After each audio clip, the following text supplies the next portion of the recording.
Muchas gracias por estar acá, por compartir un momento más del CERADEC, un encuentro importante. Acá tenemos a la directora del CERADEC, Patricia Bonatti, presente. Muchas gracias, Patricia, por estos espacios para seguir construyendo conocimiento. Para eso estamos. Así que bueno, agradecemos a todos, inclusive los técnicos que están ahora trabajando para que esto después puedan verlo los alumnos y, por supuesto, los graduados, los interesados y el público en general. Doy paso, en primer lugar, a la primera expositora. Hoy en particular tenemos, disculpen la garganta, estoy con la voz, espero que poder llegar al final. Como decía, hoy tenemos un encuentro muy particular porque contamos con expositores que son muy prestigiosos en el mundo de la cultura. El sector cultural y creativo argentino ha crecido de manera exponencial el último tiempo y bueno, como tantas cosas en la Argentina, contamos con valores reconocidos a nivel mundial. Como decía, los tres expositores de hoy son personalidades en el ámbito de la cultura, los voy a presentar a uno por uno, así que tenemos la oportunidad, como digo, de escucharlos, de escuchar sus conocimientos, su experiencia y sobre todo aquello que tiene que ver con qué es el mundo de la cultura y por qué hablamos en económicas de esto, ¿no? Como otro sector cultural importante en la economía nacional. Así que paso a presentar a la primera expositora, en este caso la doctora Ana Worman. Muchas gracias, Ana, por estar con nosotros. Para mí es un doble privilegio porque la conocí como alumna. Ella es una docente de varias facultades de la universidad, en este caso de la UBA, y en esta facultad también da materias de posgrado. Como decía, tuve el privilegio no solo de escucharla en las clases, sino también de leer sus libros. Así que los invito a que busquen en internet, en particular, como digo, en el caso de Ana, y por supuesto el resto de los expositores, toda su trayectoria, y en este caso lo que ha escrito, que es de una abundancia y de una profundidad increíbles. Ana Worman, como dije, es doctora en Ciencias Sociales de la UBA, es magíster en Ciencias Sociales con orientación cultural en Flaxo, es profesora de varias facultades, como dije, de UBA, y por otra parte es investigadora del Instituto Gino Germani. Hoy va a hablar, como dije, del tema que son los emergentes culturales. Así que, con todo gusto, te doy el espacio. Bueno. Muchas gracias, Ana. Bueno, buenas tardes. Muchas gracias, Beatriz, por la presentación.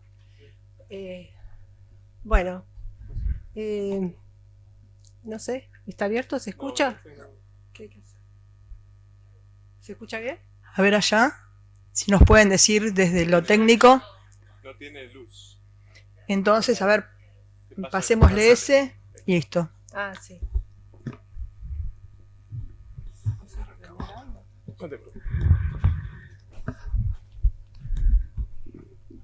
Sí. Bueno, buenas tardes a todos y todas. Es un gusto estar acá con ustedes. Y bueno, yo voy a hacer una presentación contextual de los temas que ustedes están trabajando sobre administración y toma de decisiones, y lo mío quizás es un poco más alejado, pero forma parte del mundo, digamos, de la sociedad en la cual vivimos a nivel general, a nivel global, ¿no?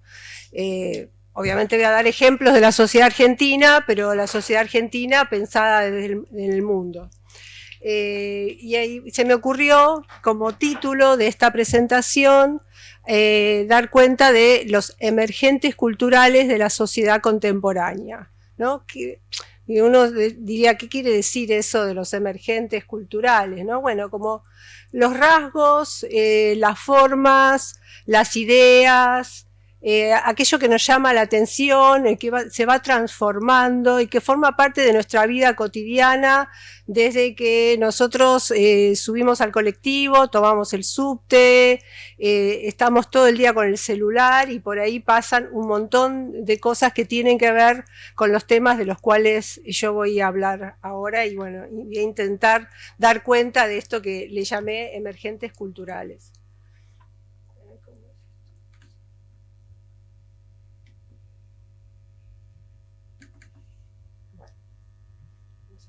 Acá.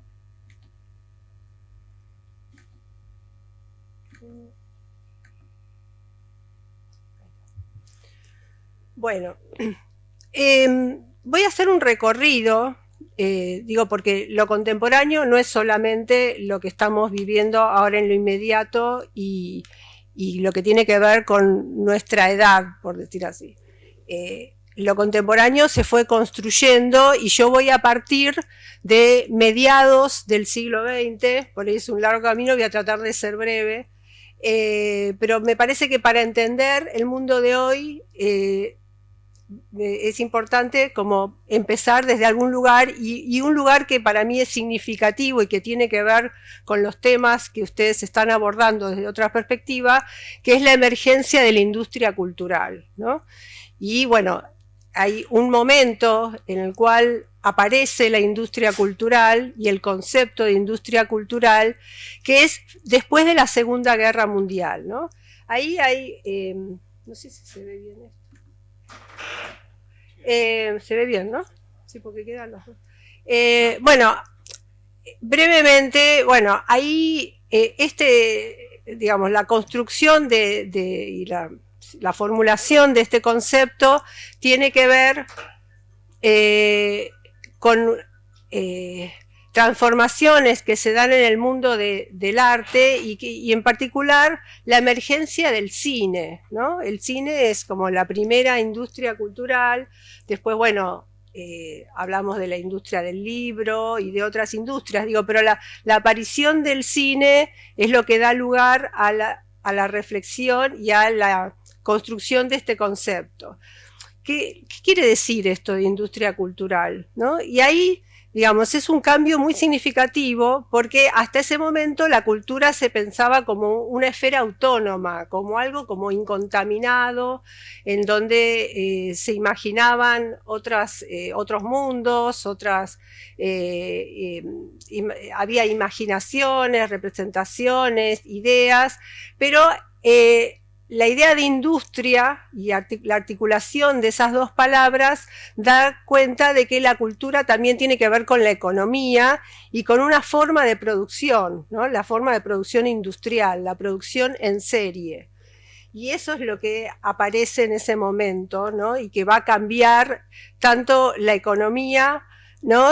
Se suele decir la economía se culturiza y la cultura se economiza, ¿no? En distintos libros aparece como ese juego de palabras. Y la industria cultural, en el momento que aparece, decíamos los años 40, 50, ¿no? Tiene que ver con la cultura de masas, ¿no? Generar productos que conmuevan, movilicen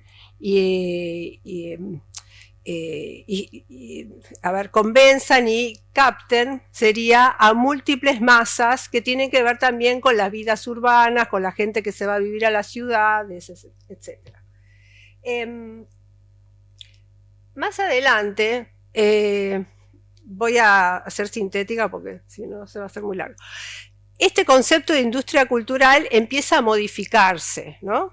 Porque, bueno, hay análisis críticos, análisis filosóficos sobre eso, pero la creciente presencia de organismos internacionales empieza como a darle otro sentido, digamos, ya no es una mirada crítica del impacto que tenía la economía y la cultura, sino empieza a pensarse, bueno, ¿qué podemos hacer con esto? Y desde los años 80 en adelante, cuando empieza a haber una crisis de la sociedad capitalista, una crisis de la sociedad, de la producción en serie, de lo que se llamaba economía fordista, ahí empieza a aparecer desde el Reino Unido y desde la voz de Tony Blair en Reino Unido, la idea de la creatividad. Bueno, apelemos a la creatividad del individuo. Ya se empieza a dejar de lado esta cuestión de las masas, digamos, de la totalidad, y aparece esto de la creatividad, ¿no? Bueno, en un contexto de crisis económica, de desempleo, de desindustrialización, y a ver desde dónde podemos generar empleo, desde dónde podemos generar desarrollo, y ahí aparece esta idea de industrias creativas, ¿no? Donde lo que es interesante es que ya no hablamos solamente del cine, de los libros, bueno, de lo que van a ser, lo que va a ser la televisión, como medio de comunicación, sino que se amplía el panorama de lo creativo, ¿no? Hay múltiples industrias creativas, y una cuestión de lo que voy a desarrollar es que las industrias creativas, aparte de ser un recurso económico, también apelan a generar o a promover sensibilidades, experiencias,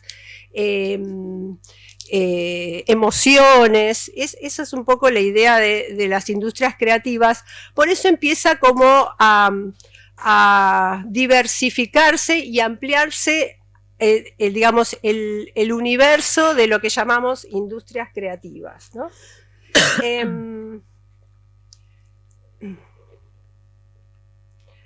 Ay, pero me cuesta un poco este sistema. Bueno, en ese contexto de las industrias creativas y de toda esta reflexión de la cultura como un recurso, ¿no? Y la palabra recurso en distintos sentidos, ¿no? Recurso económico, pero un recurso de desarrollo social, un recurso para interpelar a las personas y movilizar emociones, etc. Dentro de la economía aparece todo un campo que se llama economía de lo inmaterial, ¿no? ¿Y de qué estamos hablando cuando hablamos de economía de lo inmaterial? Y ahí aparecen todo eso que mencionaba antes, que también va a formar parte de la economía, de la publicidad, del marketing, que es esto, bueno, ¿cómo hacer para que en un momento de cierta crisis económica o de cambio cultural, cómo hacer para movilizar a las personas, para captar la atención, para producir emociones, para generar adhesión? Y ahí aparece todo un mundo de producciones que tienen que ver con esta inmaterialidad. O sea que ya empezamos, digamos, con la aparición de Internet, empiezan a aparecer como otros mundos y otras valoraciones, ¿no? Dentro de las distintas plataformas, que después vamos a volver sobre esto, bueno, ahí hay toda una economía, ¿no? Las playlists de Spotify, los perfiles de Instagram, todas las experiencias que se promueven a partir del turismo, de los viajes. Y ahí aparece otro concepto en eso de la economía de la inmaterial, o está relacionado con lo que un sociólogo francés denomina, que es Gilles Lipovetsky, denomina capitalismo artístico, que es un libro muy ameno para leer y que da cuenta de un poco de todo esto que estoy tratando de transmitir en 15 minutos, ¿no? El capitalismo artístico tiene que ver con esto, justamente. ¿Cuál es el lugar del arte? Y del arte en un sentido amplio, ¿no? De toda esa visualidad que hay en distintos fenómenos, tanto de la vida cotidiana como de las ciudades, como de determinados eventos. Y que genera experiencias, etcétera, ¿no? O sea, como que la dinámica de la economía, de esa economía inmaterial que mencionábamos, tiene un apoyo creciente en productores culturales, sería, ¿no?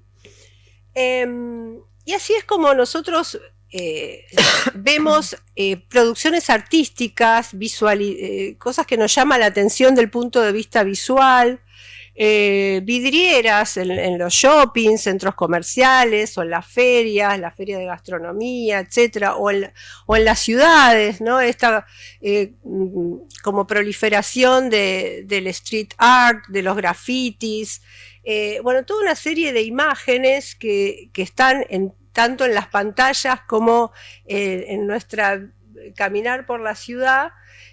Bueno, todo eso hace como a una nueva manera de estar y de ver el mundo, por decir así, ¿no? Entonces, bueno, Eso sería como los conceptos más generales, que decíamos industria cultural, industrias creativas, economía de lo inmaterial, capitalismo artístico, y lo que empieza a aparecer ya entrado en los 90 y en el siglo XXI, con la aparición de las redes sociales, ¿no? Si uno analiza la historia de Internet, es toda esta cuestión de las personas que están en las redes y que producen esto que yo decía, sensaciones, experiencias, estimulan a tener ciertas emociones, y ahí están todas estas figuras que transitamos todos los días cuando miramos el celular, el Instagram o YouTube, que son los influencers, ¿cómo se dice? Los influencers, los youtubers, ¿no? Bueno, los youtubers que son influencers, etcétera. Bueno, hay toda una cantidad y que podríamos hacer una clasificación de todos esos sujetos, que es también, digamos, es una figura nueva, ¿no? Como de cierto empoderamiento de las personas en su creatividad, ¿no? Justamente, y que está relacionada con todos estos emprendimientos de las industrias creativas, como por ejemplo la chica del brunch, que la deben conocer muy bien y que se dedica a ir a bares y restaurantes y bueno, y cobra en dólares a esta altura y hace toda una teatralización de cuando va a comer, cuando va... Sí, claro, y bueno, y donde todo es muy visual, hay toda una teatralización y todo es muy visual además, ¿no? Toda esa visualidad tiene un precio.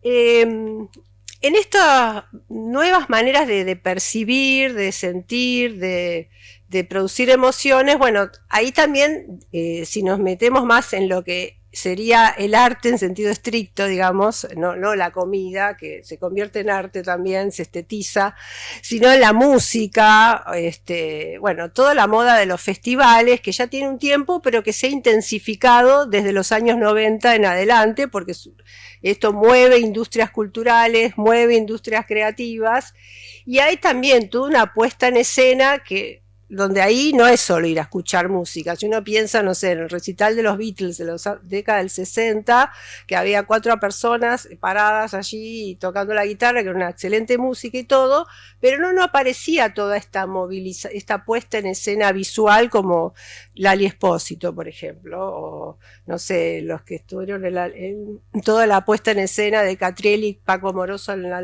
Lollapalooza, ¿no? Donde es lo que cantan, pero es la manera, digamos, hay toda una cuestión en la cultura contemporánea que es una teatralización, como una mezcla de disciplinas artísticas, digamos, desde entre el teatro, la expresión corporal, no sé, la música, claro, mucho, en general bailan ahora, antes estaban con la guitarra así, ahora bailan, lo visual, bueno, hay toda una cosa visual muy fuerte y bueno, y todo eso tiene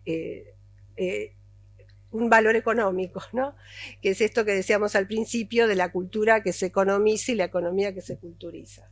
Bueno, y todas las producciones que hay ahí adentro. Y lo mismo ocurre con el deporte.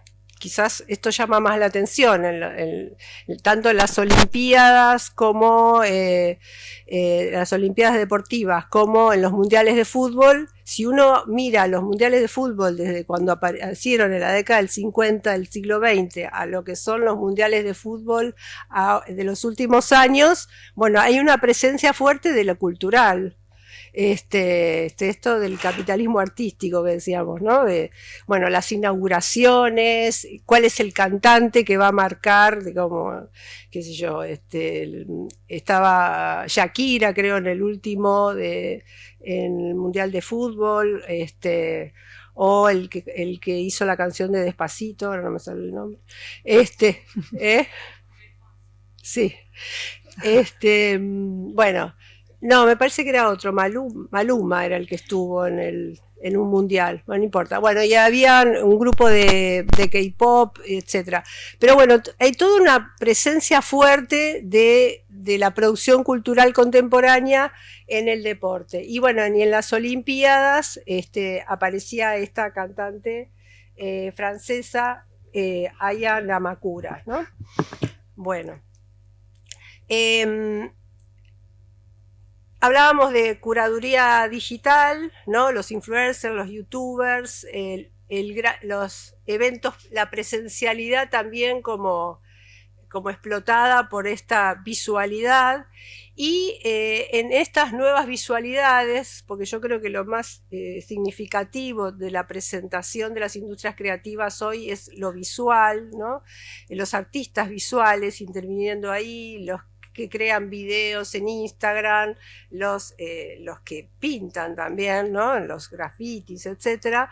En todas estas nuevas visualidades, bueno, ahí tiene mucho que ver el impacto de las plataformas, ¿no? Y las plataformas que intervienen en la producción de bienes culturales, en la circulación de los bienes culturales, cómo nosotros ahora miramos películas, que es distinta la manera de mirar hoy de lo que mirábamos a otros años, décadas atrás.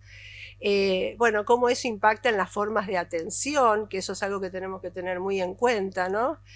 Que hay una economía de la atención también, y por eso te dicen, bueno, contá lo que vas a hacer en 2 minutos. Y si decís más de 2 minutos, nadie te va a prestar atención, ¿no? Hay toda una lógica actual que tiene que ver con la atención y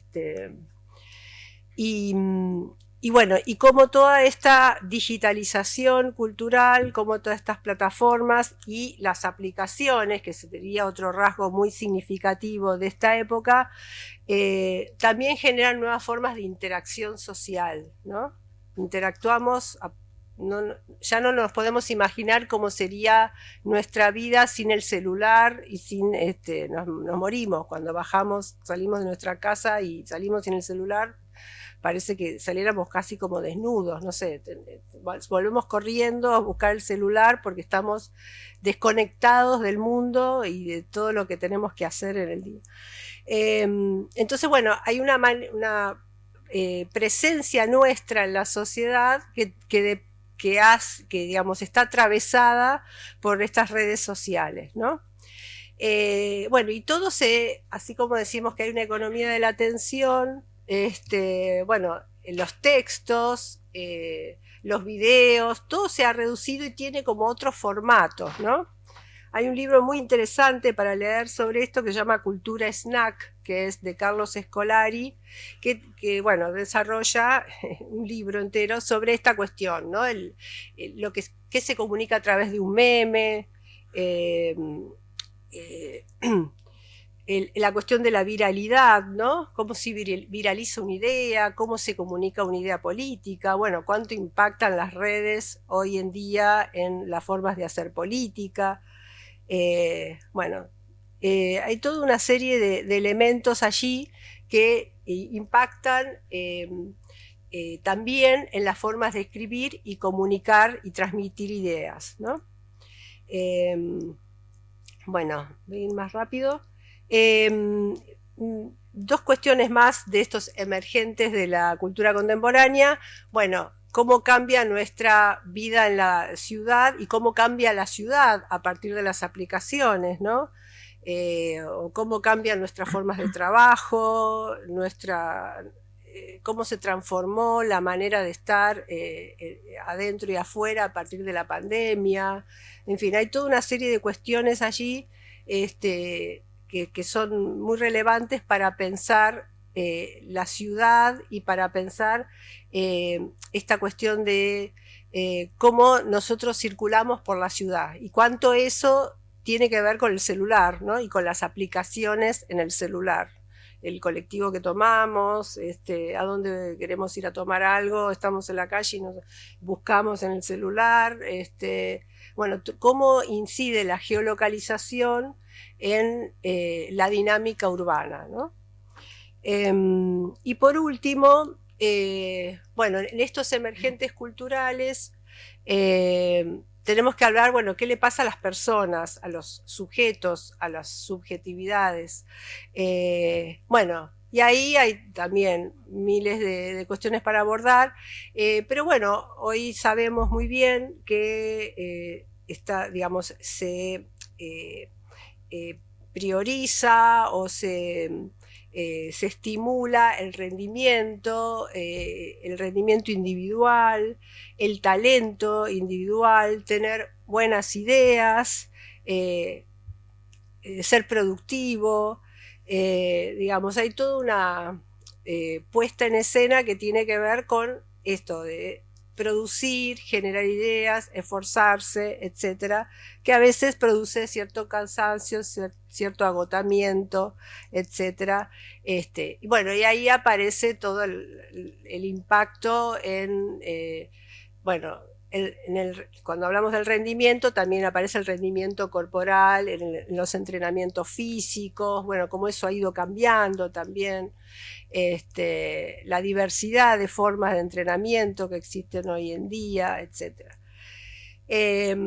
Bueno, digo, la intención de esta presentación era dar cuenta de un recorrido y de cómo han ido apareciendo distintos emergentes según momentos económicos y culturales. Después, yo voy a dejar acá y cuando terminemos todos, me hacen preguntas y volvemos a retomar algunos temas. Muchas gracias.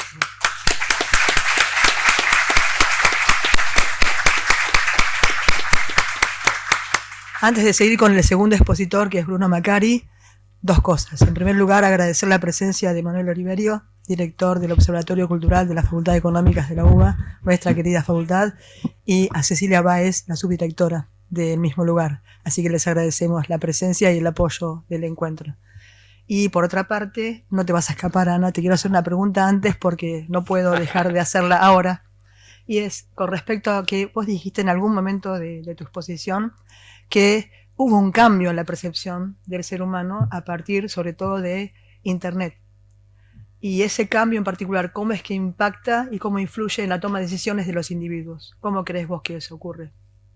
Bueno, lo que domina hoy en día es el tema... Ay, perdón. Ya habíamos pasado. Digamos, Estaba concentrado, Bruno. Lo que es muy bien. Muy fuerte hoy en día y que aparece cuando uno mira las estadísticas sobre Internet es que la gente usa Internet o usa las aplicaciones, sería como la manera más actual, para buscar información, para buscar información, o sea, no podemos concebir hoy en día no tener Internet y no tener acceso a la red, porque es como que la manera de encontrar información, incluso para llegar a los libros, si uno dijera, bueno, ahí está la información, pero es como que hay una manera de que se ha instalado en nuestras cabezas, en nuestra manera de pensar y razonar, que es el Internet, ¿no? Y el Internet 3.0, no sé. Hay, y las redes sociales, es muy fuerte eso hoy en día. ¿Y qué aspectos vos pensás que fueron los más influidos por todo esto? ¿Qué aspectos de la vida cotidiana, que estás nombrando varios, pero en particular en la toma de decisiones? En la toma de decisiones. ¿A nivel personal o en el trabajo? Bueno, en la vida cotidiana, digo, desde que uno quiere, no sé, quiere comer, necesita comer y se vincula con una aplicación para que le traigan comida, bueno, y aparte el mundo del trabajo que gira alrededor de eso, ¿no? El mundo de las aplicaciones. Después, en relación con el tiempo libre, a dónde ir, digo, hay muchas aplicaciones que sugieren qué hacer o qué película ver, por eso hablaba de los curadores digitales, ¿no? Como una categoría que se me ocurrió digo, que viene del mundo del arte, pero digo, ahora uno sigue por ahí una playlist de Spotify que le hizo un DJ, ¿no? Bueno. Públicos, ¿no? Generando contextos y curación. Claro, sí. Sí, sí. Claro, ahora es como que hay gente que por ahí es público y que, por ejemplo, esas personas que, ¿cómo es? Que son como curadores de teatro independiente, ¿no? Y referentes, y entonces uno los busca, uno se anota, digamos, en cierta página y tiene información de, bueno, qué obra de teatro ver, a dónde ir, etcétera. Es decir, hay como múltiples facetas de la reproducción social, digamos, como sujetos, y me imagino que en términos de las industrias creativas tienen que tener en cuenta todos estos emergentes y bueno, y la dinámica de la red social para la toma de decisiones, como bien señalaba Bruno, la cuestión de los públicos, ¿no? Digamos, cómo funciona, cómo son los públicos y actualmente en la sociedad contemporánea, esto que hablaba de la atención, de la visual, de la cuestión gastronómica que se ha impuesto. Hay cada vez más teatros donde hay como un espacio para comer, para tomar algo, y que además no es cualquier cosa, o sea, no es, siempre tienen como un estilo, digamos, ¿no? Esto que se ha impuesto ahora de los cafés de especialidad, digamos, hay toda una visualidad ahí. Para mí aparece el tema de cómo se pintan, cómo se ambientan esos lugares, ¿no? En general son medio verdes, como aludiendo a la naturaleza, que no es algo que me parece que quedó de la pandemia, de la revalorización de la naturaleza, y todo es verde, las bicicletas ahora son verdes también, verde clarito. Entonces, bueno, digo, hay toda una serie de elementos que impactan en la toma de decisiones, y bueno, Internet, volviendo a tu pregunta, atraviesa todo hoy en día, ¿no? Sí. Bien, muchas gracias. Damos ahora paso a la presentación del segundo expositor, Bruno Macari. Bruno Macari es varias cosas, diría, ¿no? Si tengo que decir de cada uno de los expositores. El currículum terminamos mañana, con suerte, a la noche. Así que brevemente, Bruno Macari. Por edad, ¿no? No. Ay, che, nada que ver. Es coqueto, por eso dice eso. Para que le digan no. O no. Es como digo, licenciado en Artes de la UBA, gestor cultural, que nos va a decir ahora qué es un gestor cultural, ¿no?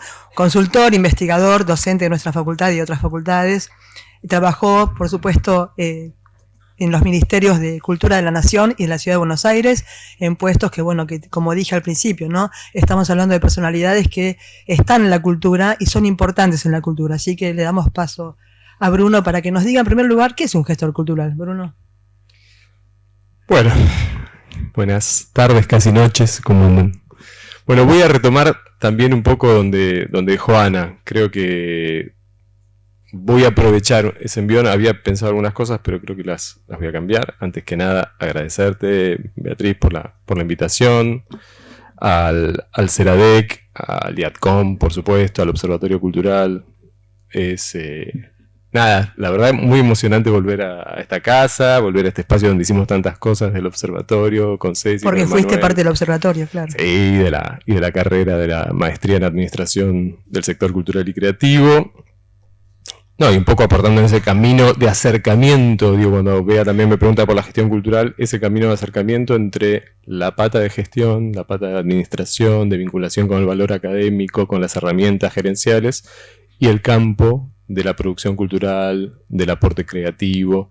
Y ese es un camino que ya tiene sus décadas. Ana relevó muy bien ese panorama, que ya tiene su largo recorrido, y que acá en la facultad también empieza en el año 97, en 1997, en un contexto de precisamente de los 90, de poner en valor también la información digamos, la información y la sistematización de datos, que surgía un poco también del impacto cultural vinculado a la economía, como decía Ana también, y de la aportación económica que el sector cultural generaba, ¿no? Y motorizaba.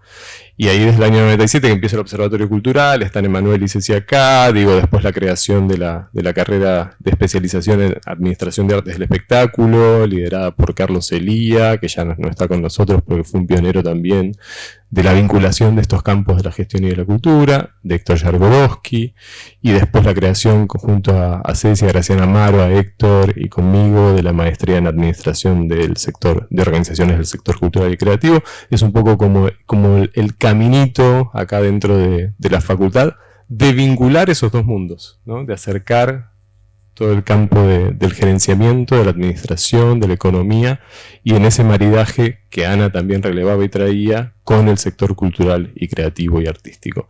Entonces, un poco voy a tomar ese doble andarivel y pensaba un poco vinculado a la cuestión de las decisiones también, cómo pensar ese aporte, y pensaba dos cosas para charlar. Primero, digamos, comentarles, aportar algo respecto a el comportamiento productivo del sector cultural, ¿no? Que me parece que es clave también entender ese contexto para la toma de decisiones, precisamente, porque es un sector que se comporta de una manera muy distinta quizás a otras áreas productivas.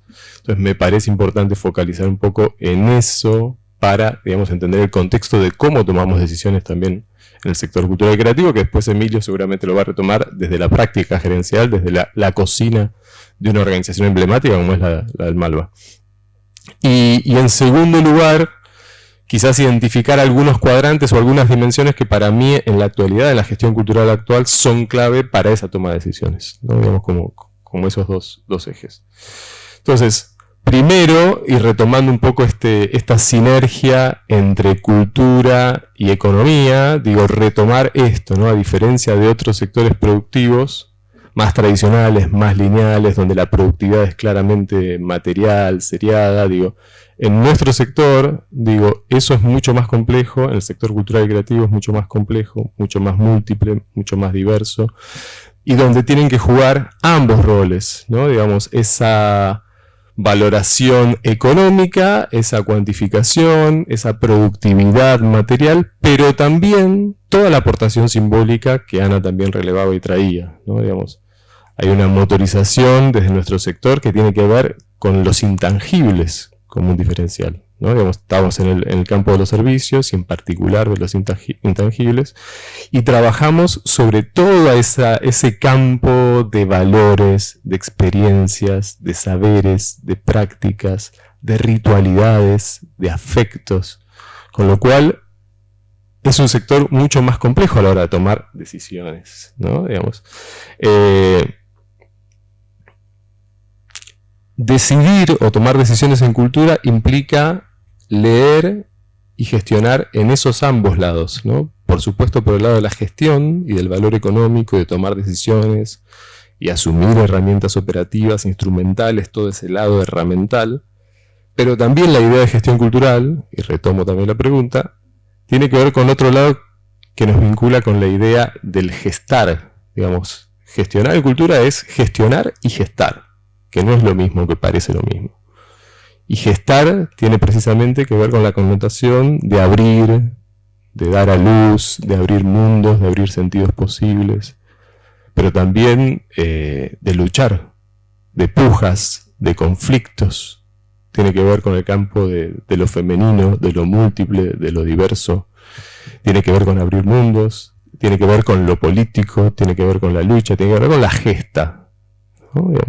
Entonces, gestamos y gestionamos en el sector cultural y llevamos esa sinergia entre el valor cultural, simbólico, la aportación cualitativa, pero también la contribución material, porque vivimos en un contexto, por supuesto, de capitalismo cada vez más salvaje, cada vez más conservador, cada vez más economicista, y me voy a permitir también, estando en la Facultad de Ciencias Económicas, un poco poner eso en tensión, ¿no? Lo cultural es valioso de por sí, no solamente por lo que motoriza, como Ana traía en términos de impacto económico. Lo cultural es un valor en sí mismo y cada vez más tiene que ser un valor en sí mismo, para conectar con esto que veníamos hablando, ¿no? De la apertura, de la gesta, de lo simbólico, de lo sensible, de lo afectivo, en un contexto donde cada vez se prioriza más toda esa dimensión economicista y todo ese plano más operativo, digo, desde la gestión cultural también tenemos la oportunidad y la obligación, cada vez más, y en este contexto que estamos atravesando, de conectar también con esos procesos y con esas sensibilidades. Y eso no quita que tengamos también en cuenta la dimensión sostenible de lo cultural, y que también generemos los resortes, los mecanismos y las decisiones de gestión para poder hacer lo que podamos hacer, para poder hacer sostenible lo que podamos hacer, para poder llegar a los públicos que queramos llegar, para poder ser efectivos y eficientes en lo que hacemos, para poder vivir de lo que hacemos, pero al mismo tiempo tener en cuenta que no solamente ese es el lado productivista, ¿no? Entonces me parece como muy importante, digo, tener en cuenta esto por muchos sentidos y por muchos argumentos. En la cultura nunca, digamos, el juego es de aritmética cerrada. Nunca es un saldo cerrado de 2 más 2 es 4. Digo, siempre en cultura hay desvíos, hay azar, hay prueba, hay error. No son procesos de trabajo lineales, no son procesos productivos lineales. Digo, a veces el desvío también es un motor, el conflicto es un motor. Digo, es difícil entender la gestión cultural actual y los desafíos que tiene si no entendemos también la vinculación entre cultura y conflicto. A diferencia de lo que muchas veces se ha hablado y se trabajaba sobre la cultura, es el espacio donde nos encontramos, que nos iguala, que nos acerca, digo, difícilmente podemos entender muchas pujas y muchas batallas culturales y de sentido y de hegemonía en lo contemporáneo si no entendemos a la cultura como diferencia, como conflicto, como lucha, como diferenciación.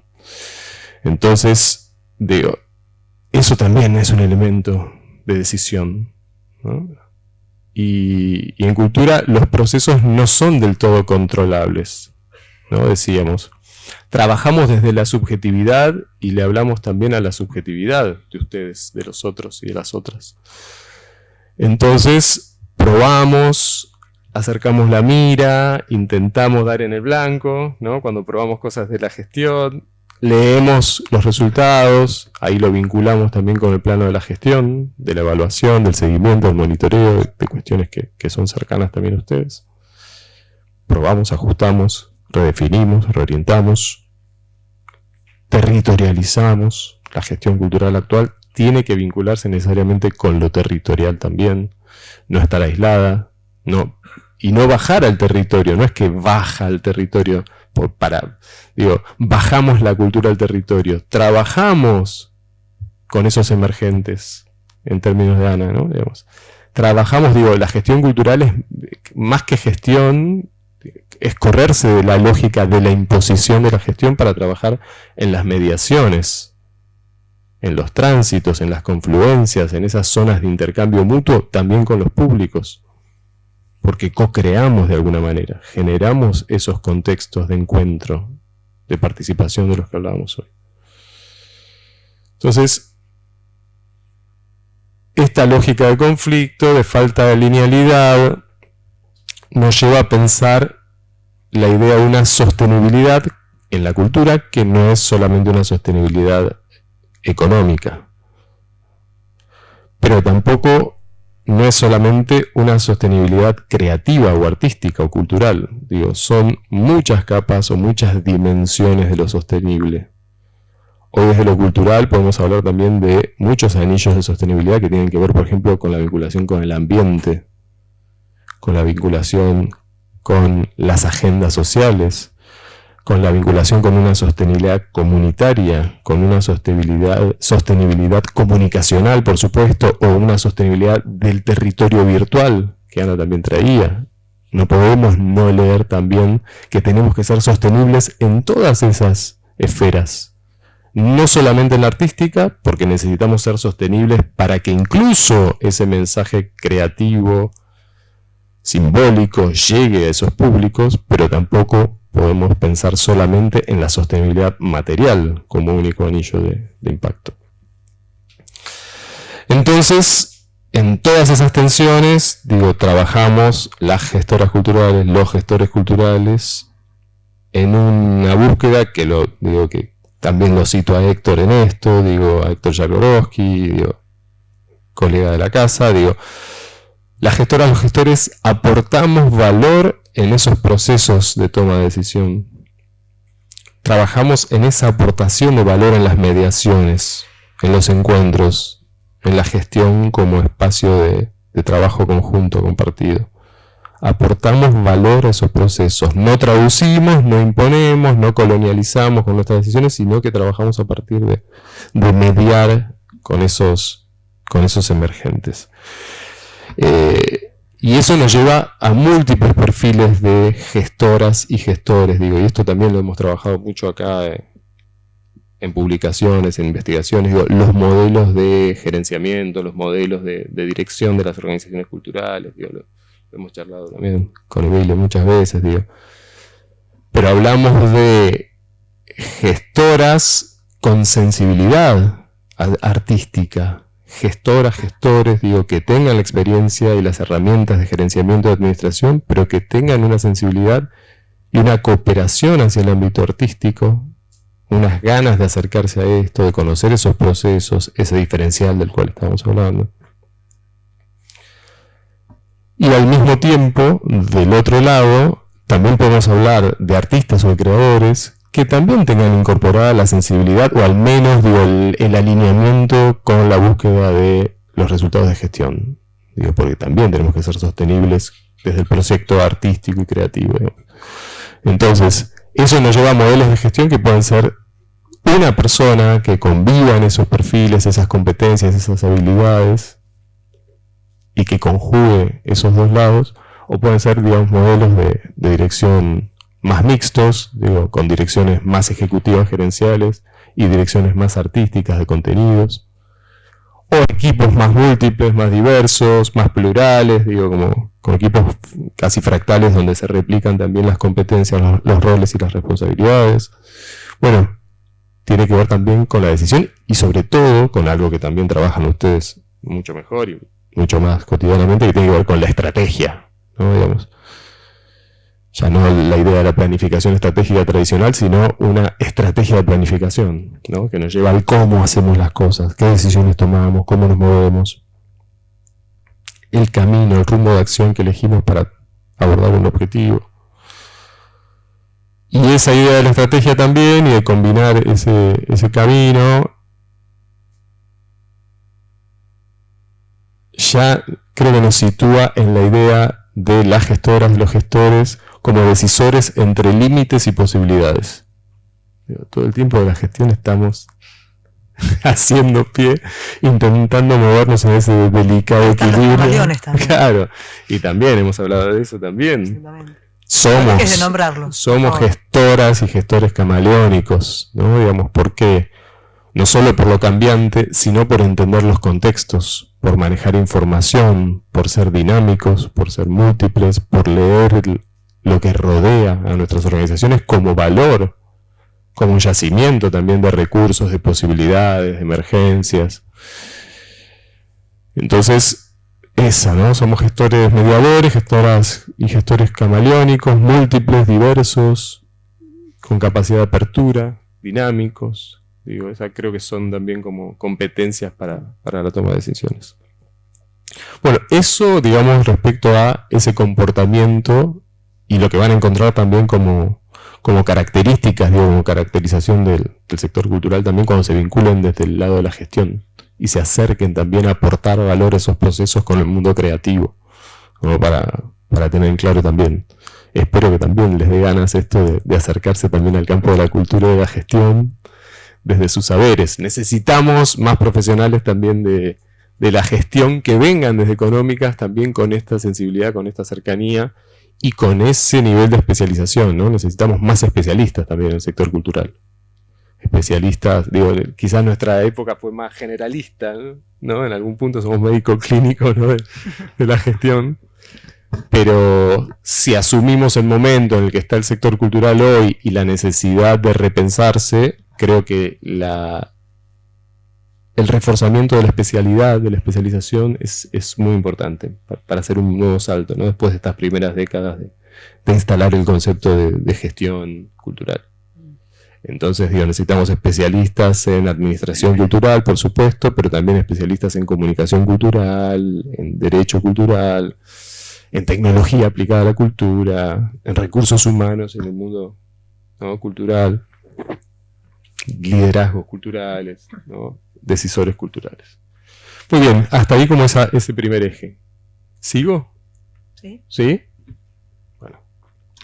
Aprovecho para preguntarte, hablaste de esto y bueno, de repente, ¿no?, cuando hablaste de la gestión antes y ahora, detectaste sesgos en esto seguramente, que en algún momento escuché decirte, con respecto a cómo un gestor cultural se mueve en ese mundo y qué sesgos son los que lo atraviesan, que a veces perjudican el resultado esperado.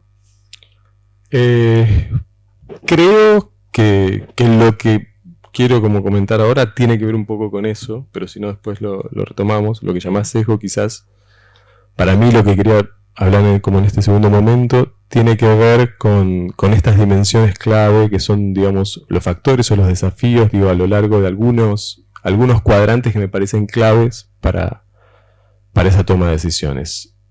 De la gestión cultural en la actualidad o, digamos, del acercamiento desde el campo del gerenciamiento como ustedes están atravesando, si quieren, digamos, hacer esta vinculación con el campo creativo.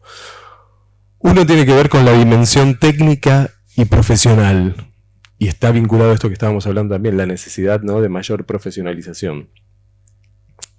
Que esto pasa tanto en el ámbito de las políticas culturales públicas, creo que necesitamos un proceso un estadio de superador del tipo de políticas que llevan adelante en el sector, pero también desde el campo de las organizaciones, de los proyectos, de las prácticas profesionales, necesitamos asumir la profesionalidad y el rigor técnico de los mecanismos, de los instrumentos, de las herramientas profesionales que llevamos adelante y con las que gestionamos.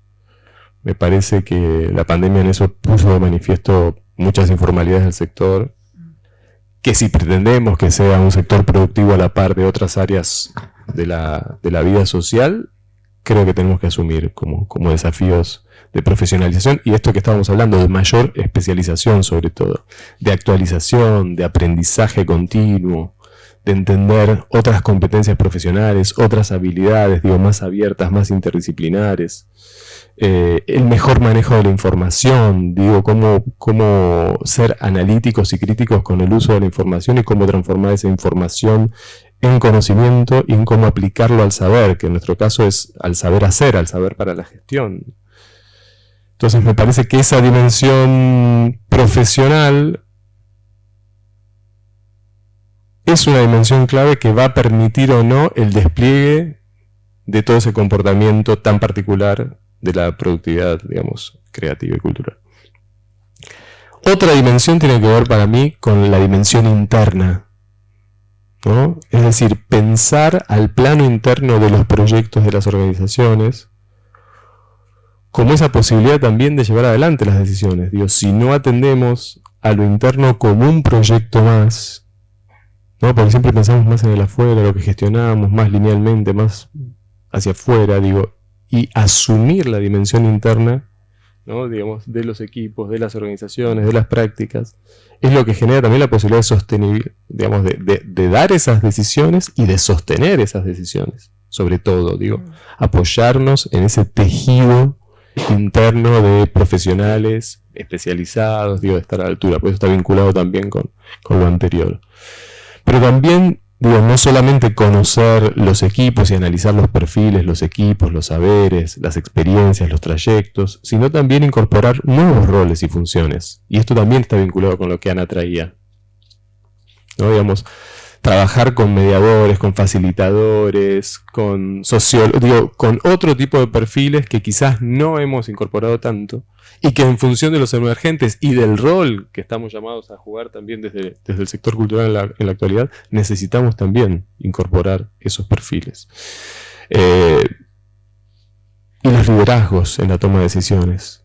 Entender también que esa lógica y esas coordenadas tradicionales del sector cultural, basada más en liderazgos muy personalistas, muy carismáticos, digo, tiene que dar paso a liderazgos más de consenso, de sumar, de ser críticos, de escuchar, de ser más plurales también, más inclusivos en la toma de decisiones.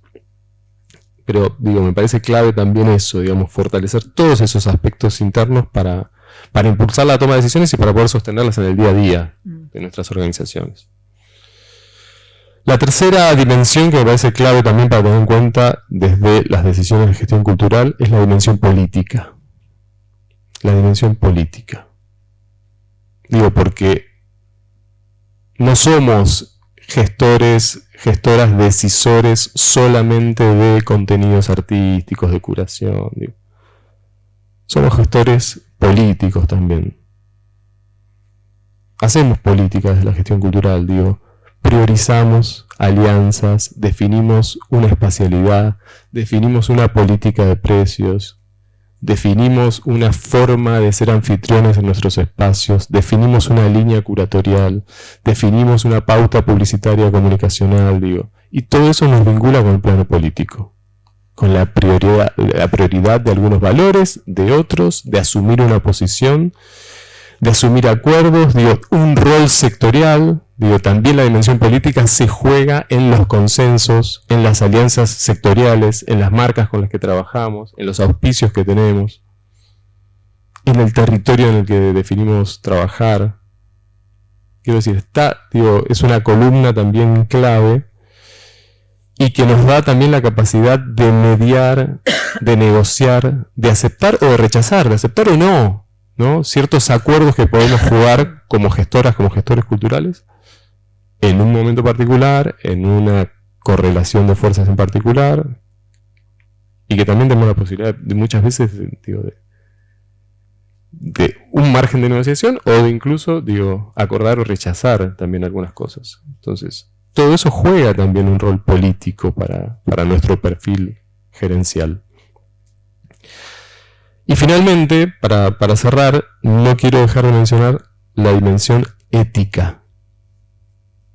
Es la dimensión profesional, es la dimensión interna, es la dimensión política, pero también es la dimensión ética. Hoy más que nunca, digo, creo que tenemos que reconectar y revincular el campo cultural, el campo artístico, también con la cuestión de la responsabilidad cultural y de la responsabilidad de una ética de trabajo. Que históricamente, digo, pensamos siempre lo artístico y lo cultural de una manera como muy aislada, muy escindida. Y me parece que ahí tenemos que encontrar también un espacio de fortaleza, que también se vincula con la forma de hacer las cosas, digo. Y todo ese plano más declarativo, más discursivo que tiene el sector cultural en cómo se cuenta, en cómo se narra, digo, poder llevarlo también a asumir esos valores desde lo operativo, digo, que cuando nosotros tomamos posición por un valor y trabajamos desde un valor y desde un recorte, poder ver eso funcionando más allá de los discursos. Sentirnos así o sentirnos alojados o recibidos o cuidados. También, digo, desde las prácticas de la gestión, ¿no? Digamos, y esto se vincula con lo que hablaba al principio también, ¿no? Digamos, las formas de cuidado, las formas de afecto, las formas de inclusión, las formas de diversidad, a pensar también nuestros espacios, nuestras prácticas, nuestros proyectos en el campo cultural como espacios de recepción, de apertura, de convocatoria de lo distinto, de lo diverso, de escucha. Porque en los contextos en los que estamos, digo, si no asumimos desde lo cultural esto, ¿quién lo va a asumir? Así que me parecía importante como remarcar estas dimensiones o estos sesgos en tus términos y entender también eso cómo se da en el encuadre de un sector muy singular, muy característico, muy diferente a otras áreas productivas, pero que ojalá también las interese, les guste y quieran sentirse también con ganas de participar en esta sinergia, en esta vinculación, en este maridaje entre el campo de la economía, de la administración y el sector cultural y creativo. Gracias. Muchas gracias.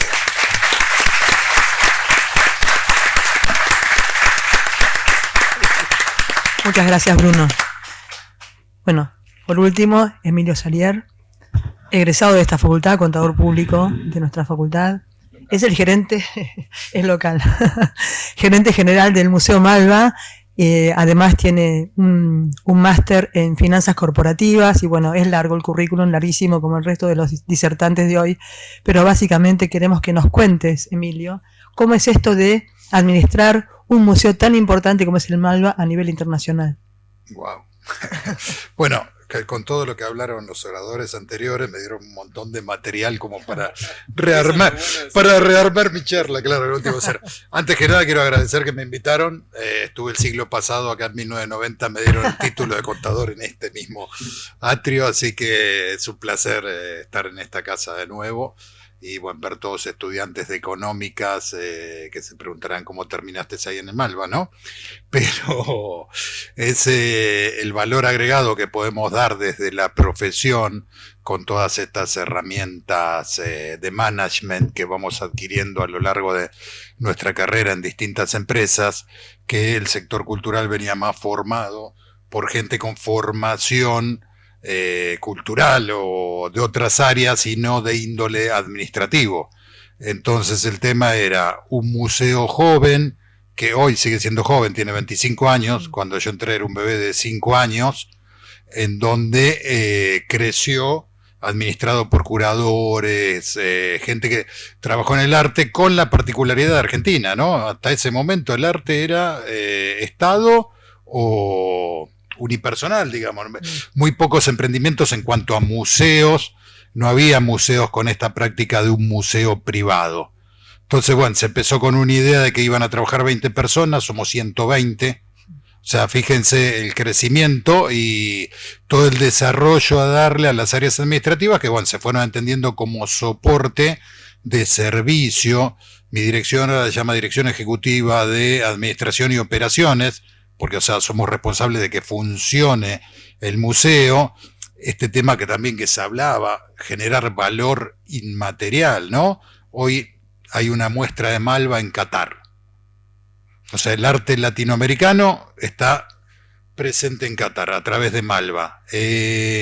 Tenemos la mejor colección de arte latinoamericano que hay en el mundo. O sea, es un orgullo. Y todo esto comienza con la visión de un empresario que coleccionaba obras, las tenía, hablando de toma de decisiones también, ¿no? En un depósito en el exterior, habló con gente así de la cultura, que yo, ¿por qué no hacemos un museo? Bueno, pum, plantan un museo. ¿Qué miraron? Uy, el MoMA, en New York, uno de los museos privados más importantes del mundo. Entonces, bueno, vamos a hacer eso, un poco más chico, pero con esa visión. Bueno, ¿cómo empezamos? Se construyó un edificio que se llamó Concurso de Arquitectos, un edificio pensado en un museo. La mayoría de los museos que teníamos acá vienen de ser casas antiguas, remodeladas, que son muy lindos, hasta a veces tienen mejor mantenimiento de la temperatura y la humedad en el Bellas Artes, que nosotros sufrimos con eso, por la construcción que los arquitectos lo hicieron muy lindo, pero dejaron esa triple altura de vidrio que después te mata el calor y no lo puedes bajar. Yo voy a hablar un poquito así salpicado de todo. Después, si va a haber preguntas, sí, después me preguntan si quieren. Acá hay varias ya, creo. Le veo las caras a mis alumnos. Entonces, bueno, digamos, la primera tarea como administrador del lugar fue poner orden. Che, no estamos bien con las cargas sociales, no estamos bien con esto. En impuestos, aparte, es una organización extraña, porque es una fundación, pero está el dueño presente. ¿Sí? Había una asociación de amigos. ¿Y por qué si somos una fundación tenemos una asociación de amigos? Finalmente con el tiempo esa asociación de amigos se terminó disolviendo y fue absorbida y se convirtió en una área de fundraising hará 5 años atrás en el museo. O sea, se fue profesionalizando todo, cosa que decíamos, en cuanto a ir acomodando todo, y también este tema de importantísimo la gestión de recursos humanos. Manejás tribus distintas porque no solo tenemos las muestras de arte. Todos conocen Malva o hay alguno que no fue todavía. El que no fue el que no fue vaya un miércoles que es gratuito para estudiantes, se van con el carnet de estudiantes. Yo los invito, yo fui la primera vez cuando me dijeron hay un trabajo en Malva, ok. Ya tenía 40 y pico de años y mis museos preferidos eran los de antropología, de ciencias naturales, y ahora cuando viajo me la paso recorriendo museos de arte. O sea que les recomiendo que vayan porque es el tema de las sensibilidades que hablaba Ana, es muy positivo.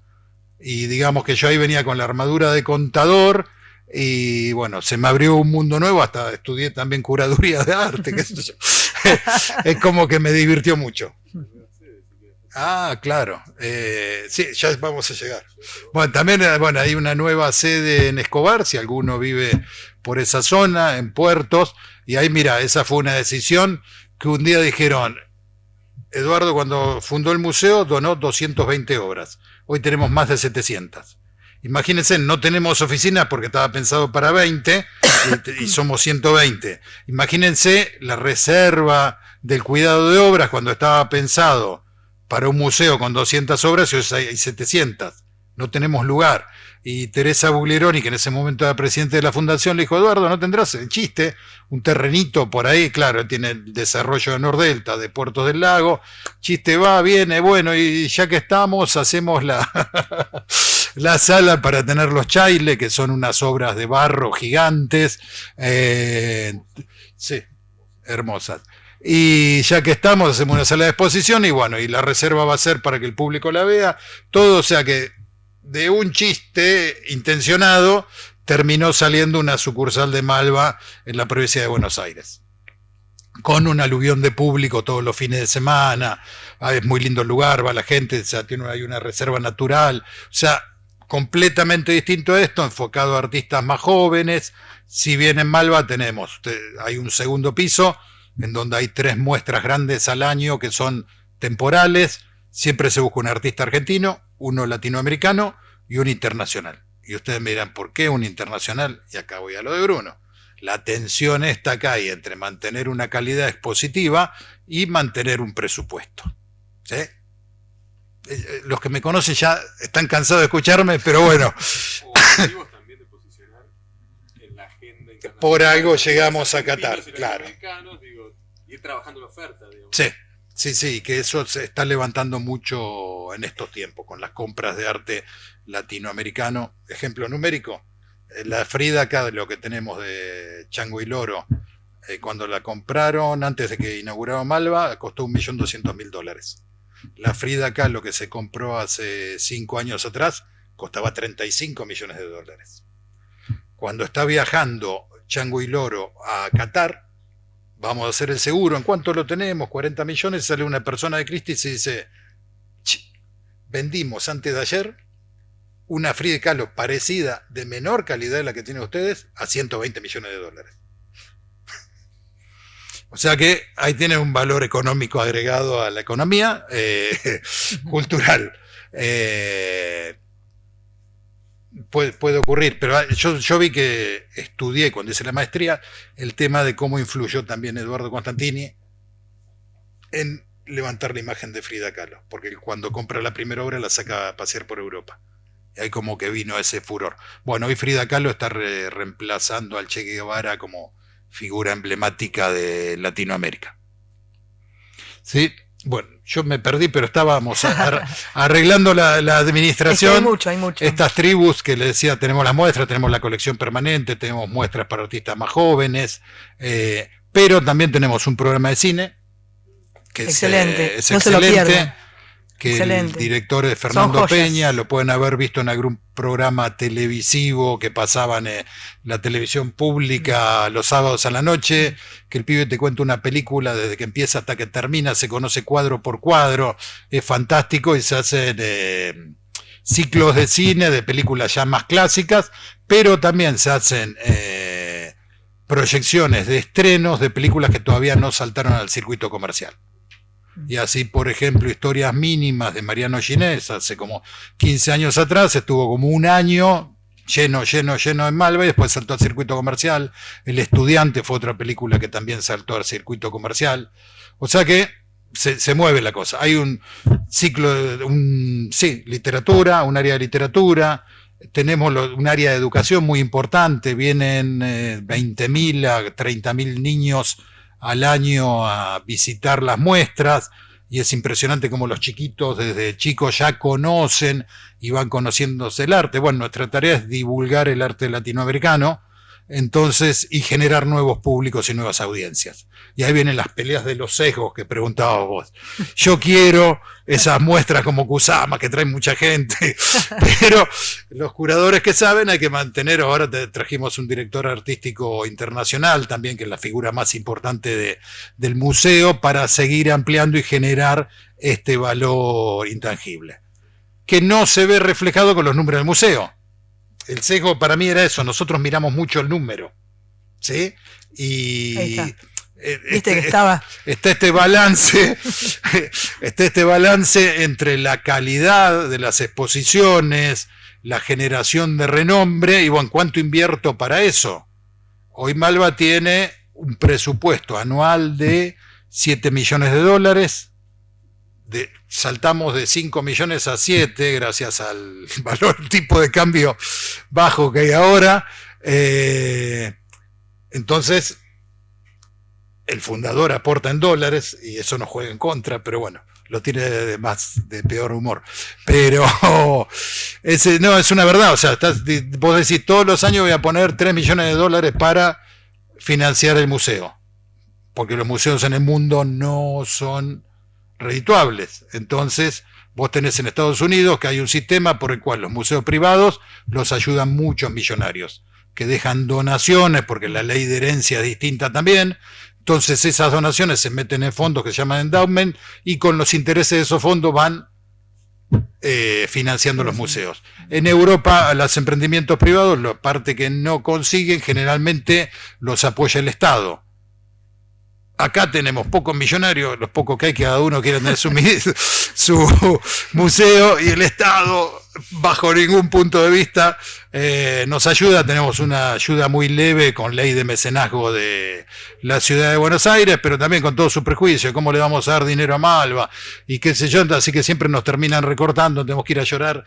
Nos han ayudado en muchas oportunidades, pero te lo blanquean, te dicen, no podemos decir que le dimos tanta dinero a Malva. Y vos ves que le dan a los museos públicos, a las instituciones públicas, que yo digo, ¿está bien o está mal? Es discutible esa parte. Porque asociaciones de amigos de las... Claro, porque bueno, pero es una manera de desvío de fondos públicos también. Es mi manera de ver las cosas. No quiero entrar en pelea, pero está complicado, así. Está complicado. Se transformó en un debate. Después lo podemos discutir. Este tema que se hablaba, ¿no? Generemos valor intangible, cuidemos nosotros como profesionales del área económica, aprendamos a ver este tema de que solamente no importa el dinero, sino que hay otros valores muy importantes, la lucha política que decías vos, o sea, un posicionamiento político en cuanto al arte ha sido como es. Bueno, es un museo de arte latinoamericano. Claro. Y ahí tenés de todo. Me acuerdo una vez que estaba un rabino hablando en el segundo piso, un clérigo católico en el primer piso con otra cosa, una película de los montoneros en el cine, o sea, como que se cubren todos los aspectos sin hacer ningún tipo de discriminación. Siempre estamos presentes con todos los temas de inclusión. El área de educación ha trabajado con distintos tipos de capacidades, como ser disminuidos visuales, disminuidos auditivos, también trabajamos con tercera edad, con niños con síndrome de Down, o sea, como que se abre un mundo social más allá también del tema cultural. A ver, ¿qué más le puedo decir? Esto que les decía, bueno, de esos $7 millones generamos con entrada y qué sé yo, este año, bárbaro, 4 millones, pero hay $3 millones que aportaba el fundador hasta hace unos años atrás. Otro problema, tenemos que salir a buscar dinero. Bueno, busquemos sponsors, vamos por las empresas, por individuos, que esto y que el otro, tenemos 10.000 programas para juntar dinero. Estaba el tema de, pero el dueño es un millonario. No es el dueño, es una fundación, que esto y que el otro, bueno, pero era Malva Fundación Constantini. Bueno, ¿por qué no lo sacamos en Constantini? Se fue transformando y que finalmente es Malva Fundación Malva. Y se armó un board con otras 4 familias que también aportan dinero para el mantenimiento del museo. Después se armó un comité de adquisiciones para la compra de obras de arte, y hay gente que dona, tenemos 40, 50 personas que donan $400.000 al año, para poder comprar obras de arte. Eso nos permite comprar obras latinoamericanas que son más caras que la Argentina. El valor de las obras argentinas está bajo, así que les recomiendo que si encuentran una buena obra en este momento a buen precio, pueden invertir ahí, porque lo lógico tendría que ser que suban, pero no sé, como siempre vivimos en crisis en este país, no sé qué puede llegar a pasar. O hay que esperar los picos altos de precio de la obra. Es un lindo mercado. O sea, si me corro de mi función, al mes que entré empecé a comprar obra de arte y a veces tuve suerte. Igual las tengo, no vendí ninguna, pero le doy un ejemplo. Compré una a $700 y hoy vale 6.000 y dije, wow, hice negocio. Ya tengo mi propio museo. Sí. A ver si me faltó algo decirles. Este tema que, bueno, se hizo una reforma institucional con el tema de, bueno, ok, ¿qué hacemos? Tenemos todas estas tribus que les decía, somos todos distintos, nos movíamos como los Balcanes, cada provincia independiente. Hace unos años atrás hicimos todo un coacheo de management para también la gente que venía del mundo del arte, que no estaba acostumbrada a trabajar en instituciones o en empresas, como van a empezar a trabajar ustedes, van a estar en distintas empresas y van a ir viendo todo lo de las prácticas, las buenas prácticas de management. Logramos generar un equipo que trabaja en armonía y que no son los teloneros los que trabajan en administración, no los reconocemos y que esto y que el otro, sino un trabajo en equipo sabiendo que el trabajo de todos sirve. ¿Dónde está puesto nuestro foco? En la atención al visitante al museo. Cambiamos lo que era misión, visión, la modernizamos. No hablamos más de preservar, cuidar, sino co-crear un espacio entre todos, junto con el público y todo. Hay acciones más interactivas. Competimos con la industria del entretenimiento, o sea que tenemos que parecernos en algunas cosas a la industria del entretenimiento, ir adaptándose al mundo actual, y hace 3 años que venimos con todo el cambio de los sistemas informáticos. Como dijo Bruno, la pandemia nos hizo reaccionar, dijimos, ok, necesitamos tickets de boletería electrónica, armamos un museo virtual en ese momento para seguir en contacto con el público. Queremos llevar muestras al interior. Es difícil porque generalmente los museos del interior no tienen tanto presupuesto, así que cada vez que lo hacemos Malva Federal terminamos pagando todo, pero bueno, van los grupos de educación al interior, va la gente de cine al interior, o sea, lo que se puede mover más fácil y con menos costo, lo llevamos para allá. Hay esa conciencia social y realmente de educación para generar esos nuevos públicos. Creo que nada más, no sé. Si me faltó algo, después me lo pregunto. Y como curiosidad, discúlpame, Emilio, Sí. te pregunto, ¿cómo fue esto que decidieron, ¿no? Como decís vos, en la oferta del museo virtual? ¿Qué cosas pasaron? Para cambiar toda la virtualidad. Sí, para tomar esa decisión. No, se fue dando de que, ok, necesitamos una plataforma, que en su momento lo digo, tipo Netflix, para subir tenemos todo fílmico desde que empezó el museo, todas las charlas, conferencias que te puedas imaginar, con personalidades mundiales de gran relevancia. ¿Y qué hacemos con todo esto? Entonces dijimos, bueno, necesitamos una plataforma para subir esto. Y la gente que compró la plataforma, todavía no habíamos hecho el coacheo, todavía no trabajábamos en equipo, se equivocó y fueron directo a una plataforma que no la podíamos integrar a los sistemas que teníamos. Entonces dijimos, ok, hacemos relevamiento de todos los sistemas, ¿qué tenemos, qué podemos cambiar? Por suerte, mira, el 70% de lo que teníamos servía y empezamos a cambiar todas las aplicaciones, pero ahí surgió, ¿por qué no metemos un CRM? Ok, para controlar los clientes, qué difícil, porque dijimos, es un individuo que va, te saca el ticket y que esto que el otro, pero hoy en día, con todos los datos del que te pagó con una tarjeta de crédito, que te deja un mail y qué sé yo, después podés hacer la trazabilidad de las operaciones que hizo. Bruno vino hoy a Malva, sacó el ticket, fue a la tienda, se compró un catálogo de arquitectura. Uy, a Bruno le gusta la arquitectura. Va a haber una charla de arquitectura. ¿Te querés sumar? Pim. Y no inundarte de otra información, sino la famosa bala de plata, que hoy tenés más herramientas para hacerlo. che, necesitamos recaudar más dinero, ok, pensando en el futuro, ¿no? Cuando el fundador no esté, va a haber un fondo, todo, pero necesitamos que él cada vez ponga menos dinero como para hacer Malva sustentable, o lo más que se pueda. Entonces dijimos, bueno, nuestra web es la réplica del museo.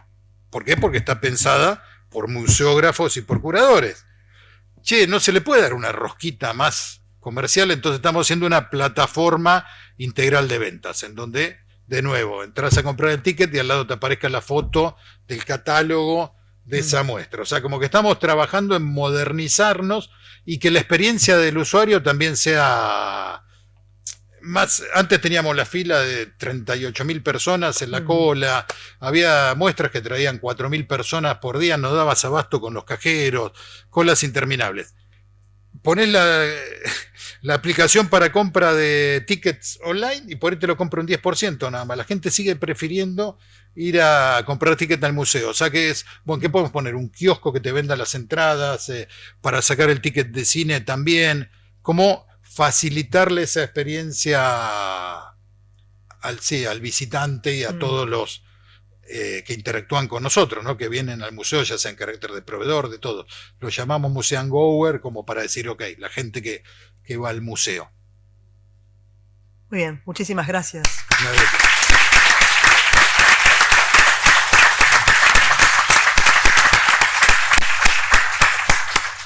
Damos paso a las preguntas. Si hay preguntas, por favor. ¿Alguno de ustedes quiere hacer alguna pregunta en particular? Digan que sí, por favor. Si no, están todos desaprobados. Muy bien. Dale. Sí.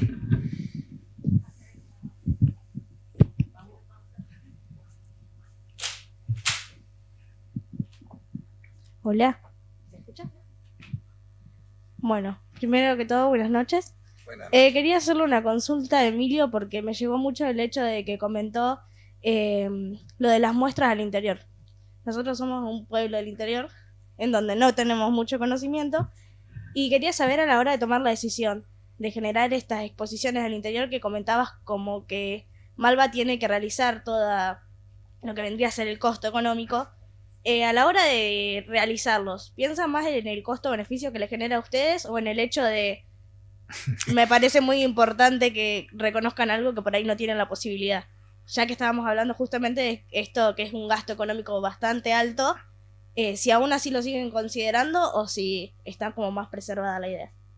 No, es así. Tenés una limitación. Al ser obras de arte, necesitas que los lugares donde vas tengan ciertas condiciones para la conservación y la exposición. Ese fue el primer escollo, porque encontramos en todo el país 5 museos o 6 nada más que los tenían. Una vez que acordamos con ellos para llevarlos, empezamos, bueno, nosotros ponemos las obras de arte, ¿cómo nos ayudan? No, y no pueden buscar un sponsor ahí en el lugar que está, y no, es muy difícil. Hay cuestiones también, viste, dale, lo estamos ayudando, pónganle un poco de onda y no tiren todo para su molino, sino que inviertan para esto, porque por ahí ellos prefieren que su sponsor tenerlo para pagar sus costos y no querer agregar algo a lo que vos le estás llevando. Pero bueno, el tema era pagar los transportes, es caro, y el tema de los seguros, y terminamos pagándolo todos nosotros. O sea, no había un impedimento de uy, no queremos gastar. Sabíamos que íbamos a gastar, pero también conseguimos sponsor nosotros, bajamos los costos, pero no contamos con el respaldo. No sé si por esto que te decía, porque no hicieron lo necesario, o porque por ahí en el lugar no existe esta idea filantrópica que si te hablas en América todos te hacen donaciones gigantes, acá es más difícil, pero porque el sistema impositivo allá permite deducciones, acá no. Entonces como que bueno, la cultura de acá no es de filantropía. Entonces quizás, ok, pobre museo en la provincia no consiguió que le dieran un sponsoreo, o los números que manejamos nosotros acá son mucho más altos que los del interior. Pero no, la idea nuestra es que se conozca la obra, que alguien del interior que no tiene la posibilidad de venir a Capital, que pueda ver la obra colgada en la pared, no sé, en Tucumán, en Salta, en Mendoza, en Neuquén, fue en esa oportunidad, Córdoba, Rosario.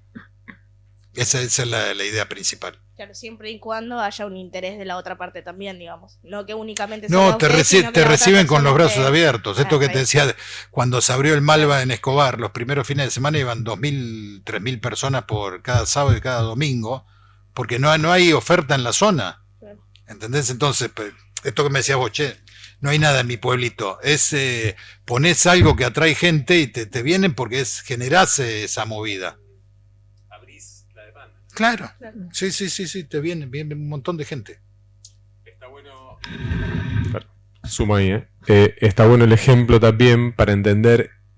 Esto está vinculado con lo que Ana hablaba también de la participación de las audiencias también, pero también lo que yo decía respecto a entender los proyectos también y las iniciativas de las organizaciones, en este caso culturales, también como plataformas de vinculaciones.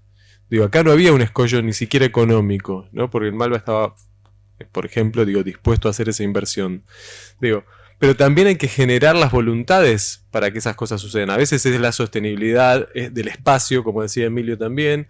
A veces es la circulación o la itinerancia de poder llevar con el traslado esto. O quizás el Ministerio de Cultura Provincial no tenía la posibilidad de costear el costo de la muestra, pero sí quizás de tener algunos programas de educación o de comunidad para acercar las audiencias a ese centro urbano donde sí se podían alojar las muestras. Quizás algunas empresas locales o provinciales también estaban dispuestos a hacer parte de la inversión respecto a, por ejemplo, la comunicación o la accesibilidad de los públicos a esa muestra, si ya estaba costeada el traslado desde el Malva. Quiero decir, está bueno entender las iniciativas o los proyectos también como plataformas de redes y de vinculación para esa sostenibilidad compartida, pero para eso tenemos que corrernos de esa lógica tradicional de entender la gestión en términos muy lineales, muy puros, muy de imposición, yo quiero hacer esto desde nuestra, sino ver ese entramado de voluntades que hay alrededor. Porque en ese entramado de voluntades también hay oportunidades de apoyo, de participación, de compromiso, que a veces no es solo financiero, sino es, digamos, técnico, de recursos humanos, de movilidad, de comunicación, todo lo que es educativo, de acercar colegios. Quiero decir, hay un montón de voluntades que se pueden motorizar si ponemos sobre la mesa también y vemos cómo todos podemos participar de una iniciativa común que nos beneficia a todos los que participamos de ese acuerdo, ¿no? Entonces es una buena forma también de tomar decisiones y de generar consensos alrededor de un proyecto que puede estar impulsado en el Malva, pero que en realidad va generando otras capas de participación alrededor. Muchas gracias. ¿Alguna pregunta más? ¿Preguntas? ¿No hay más preguntas? Ahí está. Junior. Hola, buenas noches. Sí, mi pregunta va más del lado de cómo fue el paso de un rubro tan, digamos que, estructurado como la contabilidad a uno más quizás subjetivo como el arte. Eso que usted nos comentaba de que en un principio cuando viajaba le interesaba más los museos de ciencias naturales, quizás ciencias más exactas, a que ahora le interesa más el arte, justamente. Oh, creo que es un tema de característica principal. Yo antes de trabajar en Malva me sentía más hippie que contador.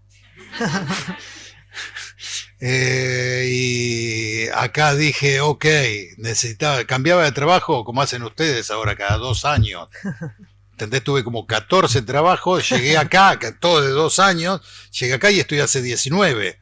Así que fíjate que te diría, laboralmente encontré mi lugar en el mundo.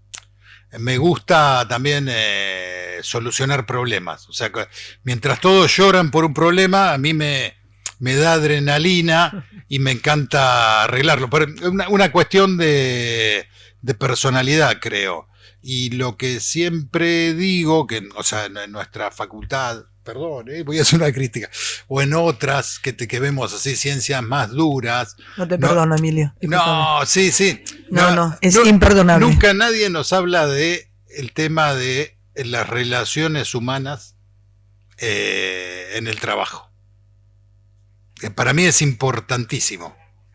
Hablamos, ahora sí. A mí me mataban con impuestos, hacer la declaración y todo. En la administración hablamos todo el tiempo. Ah, ok. Yo soy contador, por eso soy cuadradito. Sí. No, te es digo, que aparte, Emilio, discúlpame, te acaba de decir, te acaba de responder una persona que pone ceros, así que escúchame. Opa. Tenés varios ceros ahora. No, es... lamentablemente. sí. Hace mucho. Yo no sé, pero yo me acuerdo que era todo muy teórico o muy práctico, pero no... Un profesor solo tuve en economía, uno en microeconomía, que me acuerdo que dio un ejemplo cuando una estudiante desaprobó y se puso a llorar y él dijo, flaca, vas a tener 99 partidos, pues eran 33 materias con 3 parciales cada una. Le dijo que te vaya mal en uno, no es una cuestión, un tema así humano, ¿no? De acercamiento más del docente como humano, que a veces también con los cursos que había antes, no sé cómo será ahora, yo di clases acá también, en grado, fui a jefe de ahora doy en posgrado, pero di como jefe de trabajo práctico del sistema de información. Pero como que siempre lo noté más así y como que después trabajando me di cuenta mucho de lo que es el factor humano a la hora de relacionarse, de tomar decisiones también influye. ¿Cómo me llevo con el gerente? Si soy de marketing, ¿cómo me llevo con el gerente de finanzas? Y sí, me llevo bien, que yo voy a tener una posibilidad más de obtener un voto positivo sobre eso. Pero bueno, con todo esto me gustó, me metí mucho. Fíjate que terminé estudiando en pandemia, que dije, ¿qué hago? Estoy acá encerrado, una maestría de curaduría de arte contemporáneo, que me sirvió también para entender de que lo que opinaba antes del arte contemporáneo no lo cambié, o sea, no hay cosas que no me gustan y no me van a gustar nunca y que no entiendo y que no voy a entender nunca. Hay cuestiones de mercado que juegan también. Entonces, te pasa esas cosas. Me pude escapar de la formalidad del Excel, pero sigo haciendo números. Sumo ahí. Me sumo a la pregunta de Junior y al aporte de Emilio.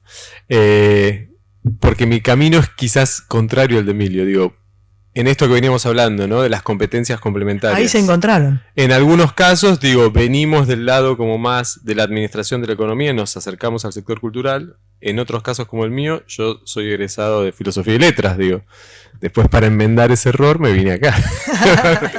Me vine a Ciencias Económicas, hice mi especialización acá y bueno, después me vinculé con el observatorio, con la maestría, con todo lo que ya les conté. Pero digo, cuando pensamos en gestionar el sector cultural, precisamente pensamos en esos roles complementarios. Ahí juega lo humano que Emilio traía también, ¿no? Digamos, ¿por qué? Porque pensamos que las perspectivas complementarias sobre un objeto común, que es gestionar un proyecto cultural, una organización cultural, un objeto cultural, una iniciativa cultural, se complementa, se enriquece, se complejiza, se profundiza cuando tenemos también esas miradas complementarias. Por más que vengas desde el lado como más de la academia vinculada a las ciencias duras, o por más que vengas del lado más artístico, o por más que vengas de la práctica profesional. Digo, porque esta profesionalización o esta formalización de la gestión cultural también sirvió para validar trayectos profesionales que quizás no estaban validados académicamente, pero que quizás eran recorridos profesionales de idóneos que eran súper importantes. Por eso también nosotros en el posgrado, por ejemplo, reconocíamos esos trayectos para poder que esas personas pudieran cursar, ¿no? Con algunas excepciones. Entonces, también tiene que ver con visibilizar, legitimar y reconocer esos trayectos profesionales. Y en esas mediaciones es que trabajamos también, y todos creemos que los saberes que traemos, por eso también hay una discusión en el campo de la gestión cultural, si es una formación de grado, es decir, si tiene que haber licenciaturas en gestión cultural, o si es una formación de posgrado.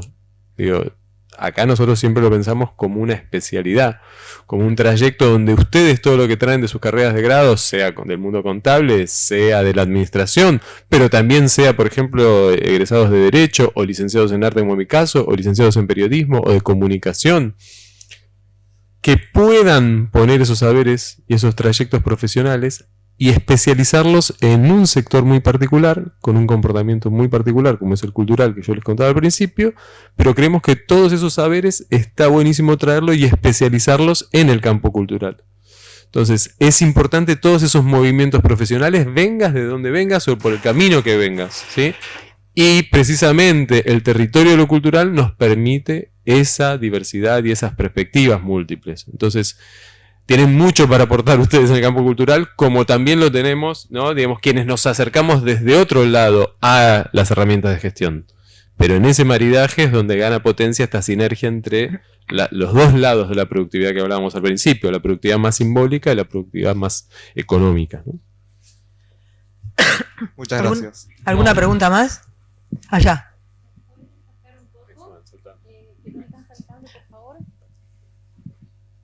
Ahí le sumo a Bruno, que yo soy socióloga, hice el posgrado de Bruno, que Bruno hizo también, y después hice mi doctorado acá en Ciencias Económicas, en orientación, en Administración Pública, y trabajo cuestiones de gestión pública del patrimonio cultural. Entonces, esos cruces de los que hablan son necesarios muchas veces como para poder entender el sector en toda su complejidad, ¿no?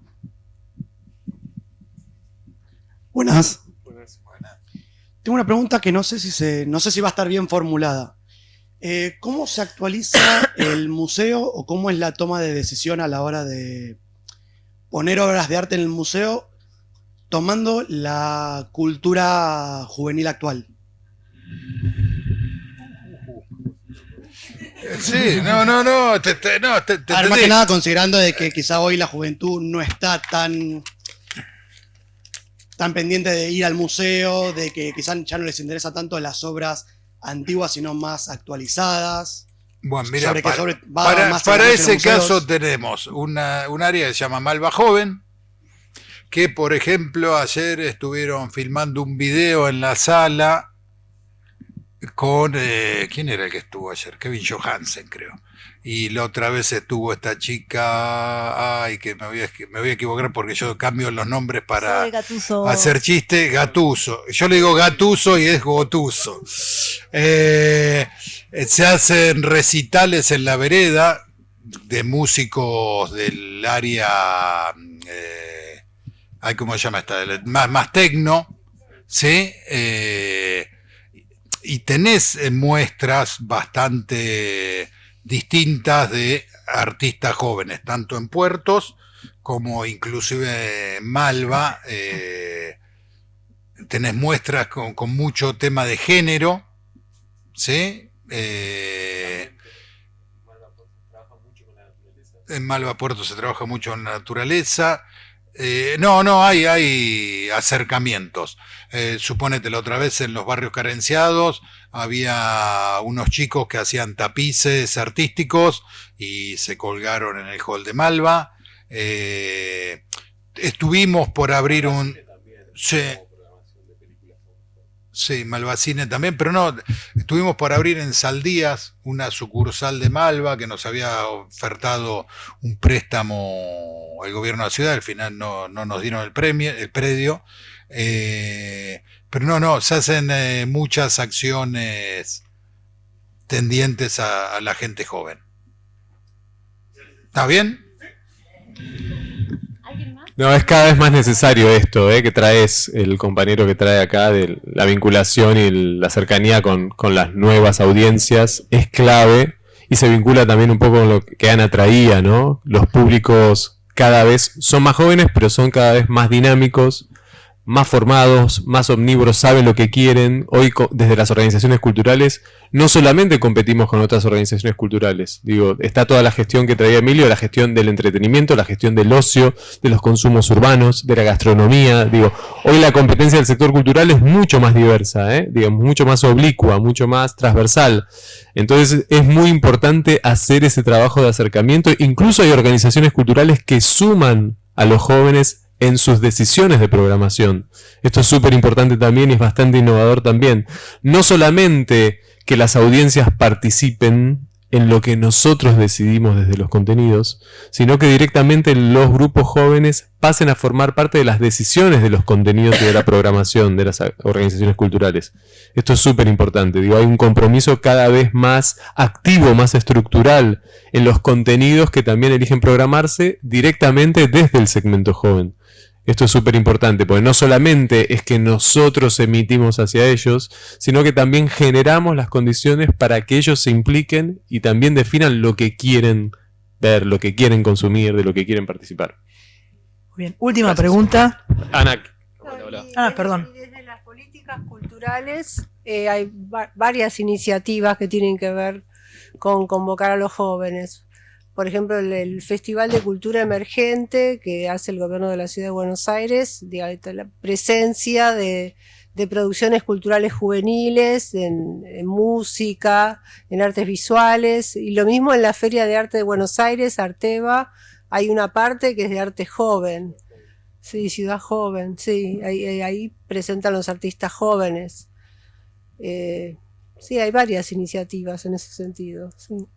Muy bien, muchas gracias. La última pregunta estaba por allá. Creo que está apagado, ¿o no? Ah, ok. Bueno, te quería consultar qué tan importante fue formar buenas relaciones, no solamente con la gente con la que trabajás dentro de la fundación, sino también con gente externa, ya sea del ámbito privado o público, para poder sobrellevar los cambios que hay constantemente. A mí, ¿no? Sí. Sí. A vos. Una buena pregunta, Cuando yo era chico había una propaganda de las galletitas criollitas que decía, un buen nombre es lo mejor que uno puede tener. Entonces, cuando después de cambiar 14 trabajos, llegué a Malva y un día se iba la persona que hacía fundraising, que es el tema de salir a vender sponsoreos y todo eso, me miraron y me dijeron, bueno, encárgate vos de esto hasta que consigamos otro. Entonces empecé, pasé, bueno, primero fue el City, pero con tal que trabajé en tal lugar. Che, ¿en dónde está? No, estoy de gerente general del Citibank. Ah, dale, che, ¿no crees es un sponsoreo en Malva? Dale, vamos para allá, pum. Me llama uno, Emilio, volvimos a abrir la clínica Fino Quieto. ¿Te acordás cuando trabajamos allá? Uy, sí, qué bueno. ¿Dónde estás? En Malva. Te llevo... Y un programa de sponsoreo que recaudaba $300.000, llegó a recaudar $1 millón. De los, ponele, de 20 sponsors que hay, 18 fueron colegas míos o que ahora están en cargos importantes. Nunca le hice daño a nadie en ningún trabajo, siempre me relacioné y traté tan bien desde la persona que hace la tarea más básica hasta el supergerente o director. Entonces es importantísimo porque tenés una vida cíclica, más en esta ciudad, que siempre te cruzás con todo el mundo. Cuidado los que ponen ceros por ahí. Le pasó a mi hermano que estudiaba en Morón y llegaba tarde y el profesor lo dejó libre. Y dice, un día que estaba dando él como director en una compañía de seguro y lo tenía el profesor sentado ahí como empleado de él y lo miraba y le decía, yo me acuerdo, después lo agarró al final y dijo, ¿la verdad que me dejaste libre por esto? Mira, si yo fuera mala persona, te dejaría afuera. El consejo que doy es ese, siempre relacionarse bien, dejar buena imagen en los lugares. Cuando te vas de un trabajo van a pedir eternamente referencias tuyas en ese lugar, si trabajaste bien y dejaste una buena imagen, todo eso te va haciendo una trayectoria. Como te decía, siempre hay acá cambios económicos de esto que el otro. 2 veces sola que estuve sin trabajo así por distintas circunstancias y yo me preocupaba, decía, uy, ¿cuándo voy a conseguir trabajo? En uno conseguía a los 15 días y en otro al mes. Cuando quise empezar, que todos sabíamos que tardaba 6, 7 meses en conseguir un trabajo. El consejo es ese, hay que relacionarse bien con todo el mundo.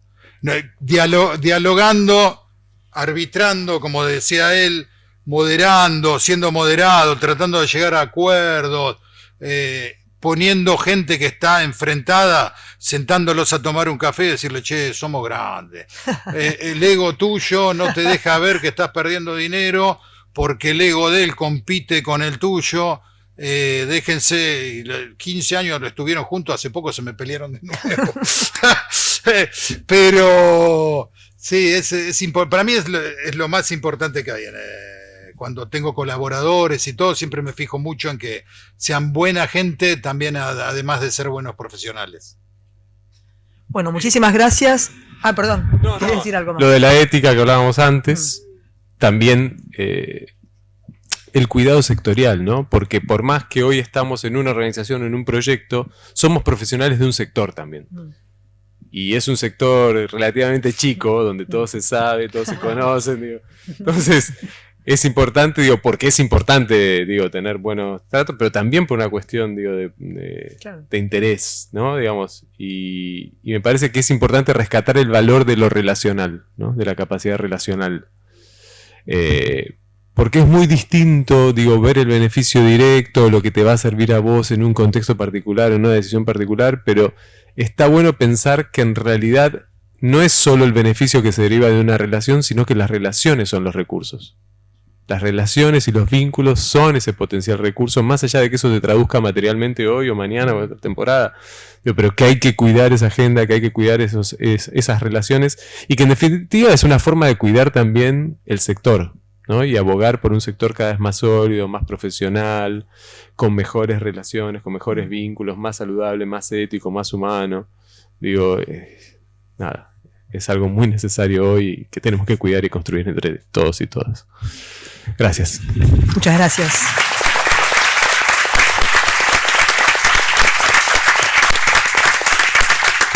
Agradecemos y felicitamos a los expositores que estuvieron maravillosos, los tres, la verdad que aprendimos un montón, las experiencias son maravillosas. Y ahora invitamos a Patricia Bonatti, la directora del centro, para que diga las palabras de cierre. Por favor, Patricia, muchas gracias. Desde acá, muchas gracias, la verdad que más que interesante. Los ceros que puse se fueron recontentos. Me quieren, mirá, fíjate. A veces lo agradecen. La verdad, sin ustedes esto no sería posible, así que fue realmente muy, pero muy interesante. Muchas gracias a cada uno de ustedes, gracias a los alumnos, gracias por estar acá, por participar. También ustedes son parte esencial en todo esto, Y gracias por las preguntas y sobre todo gracias, Beatriz, porque fuiste el alma de este encuentro. Además, con el tema de que no podíamos hacerlo, lo tuvimos que cambiar, tuvieron que volver a poner esas fechas, así que doblemente gracias, porque cuando pasa eso uno no se siente desorientado, así que no era disculpas ajenas porque no era por nosotros, pero nos sentimos mal por eso. Así que muchas, pero muchas gracias y un aplauso de nuevo para ustedes. Y yo agradezco a Mirta Pérez, que también es investigadora del centro, que colaboró en esta posibilidad del encuentro. Muchas gracias a todos, que sigan muy bien y nos seguimos encontrando.